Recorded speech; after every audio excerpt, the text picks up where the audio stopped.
আমার আগের দিনে শেয়ার করা মাটন ডাক বাংলোর রেসিপিটা তো তোমরা অনেকেই বেশ পছন্দ করেছিলে, তাই আজ আবারও মাটনের একটা দুর্দান্ত স্বাদের রেসিপি তোমাদের সাথে শেয়ার করছি। একদম ঘরোয়া উপকরণই খুব সহজেই বানিয়ে নিচ্ছি দারুণ টেস্টি মাটন পোলাও। তো এই মাটন পোলাওটা বানানোর জন্য প্রথমেই আমি 2 কাপ পরিমাণ বাসমতি চাল খুব ভালো করে ধুয়ে নিই, তারপর এটাকে 30 মিনিটের জন্য জলে ভিজিয়ে রেখে দিলাম। আর এদিকে 500 গ্রাম মাটন খুব ভালো করে ধুয়ে পরিষ্কার করে নিয়েছি। এবার এর মধ্যে হাফ কাপ টক দই, 1 চামচ করে আদা রসুন বাটা, রঙের জন্য একটু কাশ্মীরি লঙ্কা গুঁড়ো আর সাথে স্বাদ মতো নুন দিয়ে দিই। এবার মাটনের সাথে সবটা খুব ভালো করে মাখিয়ে নিই। এটাকে কম করে 30 মিনিটের জন্য ম্যারিনেশনে রেখে দেবো। আর 30 মিনিট পর মাটনটাকে একটা প্রেসার কুকারে দিয়ে আর সাথে 2 কাপ পরিমাণ জল দিয়ে এটাকে 5 থেকে 6টা সিটি দিয়ে প্রায় 80% মতন সেদ্ধ করে নেব। এরপর একটা কড়াইতে সর্ষের তেল গরম করে নিই। এর মধ্যে বড় বড় টুকরো করে কেটে নেওয়া কিছুটা আলু আর সাথে স্বাদ মতো একটু নুন আর একটু হলুদ গুঁড়ো দিয়ে ভালোভাবে একবার মিশিয়ে এখন লো টু মিডিয়াম ফ্লেমে কড়াই ঢাকা দিয়ে দিয়ে একটু সময় নিয়ে আলুগুলোকে লাল লাল করে ভেজে নেবো, যাতে আলুগুলো প্রায় 50 থেকে 60% মতন সেদ্ধ হয়ে যায়। আর ভাজা হয়ে গেলে এগুলোকে তেল থেকে তুলে এখন কড়াইয়ের ওই বাকি তেলের মধ্যে অল্প একটু ঘি মিশিয়ে নিয়ে তারপর তার মধ্যে একটু গোটা গরম মশলা, একটু জয়িত্রী আর একটা স্টার আনিস ফোড়নে দিয়ে হালকা করে একটু নেড়ে চেড়ে ফোড়ন থেকে সুন্দর গন্ধ বেরোতে শুরু করলে তারপর এর মধ্যে দুটো বড় সাইজের পেঁয়াজ কুচি দিয়ে এটাকে মিডিয়াম ফ্লেমে গোল্ডেন ব্রাউন করে ভেজে নেব। আর পেঁয়াজটা ভাজা হয়ে গেলেই তারপর এর মধ্যে 1 চামচ আদা রসুন বাটা, একটা বড় সাইজের টমেটো কুচি আর স্বাদ মতো নুন দিয়ে সবটা একবার ভালোভাবে মিশিয়ে নেব। এখন এটাকেও নাড়াচাড়া করে ভাজতে থাকবো। আর টমেটোটা ভাজা হয়ে গিয়ে একটু নরম হয়ে এলেই তারপর এর মধ্যে একটু করে হলুদ গুঁড়ো, ঝালের জন্য একটু লঙ্কা গুঁড়ো, সাথে 1 চামচ করে জিরে ধনে গুঁড়ো, গোলমরিচ গুঁড়ো আর একটু গরম মশলা গুঁড়ো দিয়ে ভালোভাবে সবটা মিশিয়ে নিয়ে মশলাটাকে কষিয়ে নেব।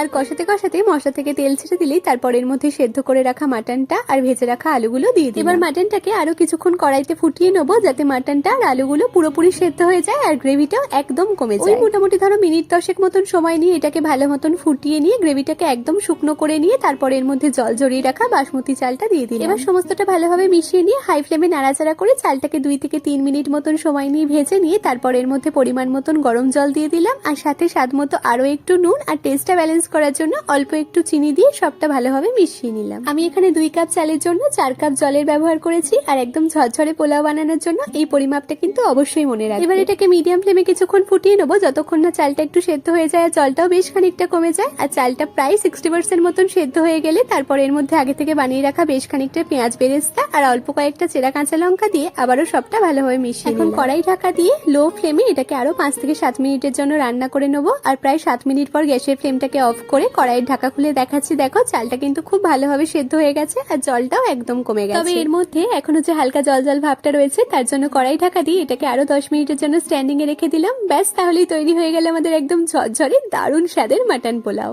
আজকের রেসিপিটা তাহলে তোমাদের কেমন লাগলো অবশ্যই কমেন্টে জানিও। টাটা।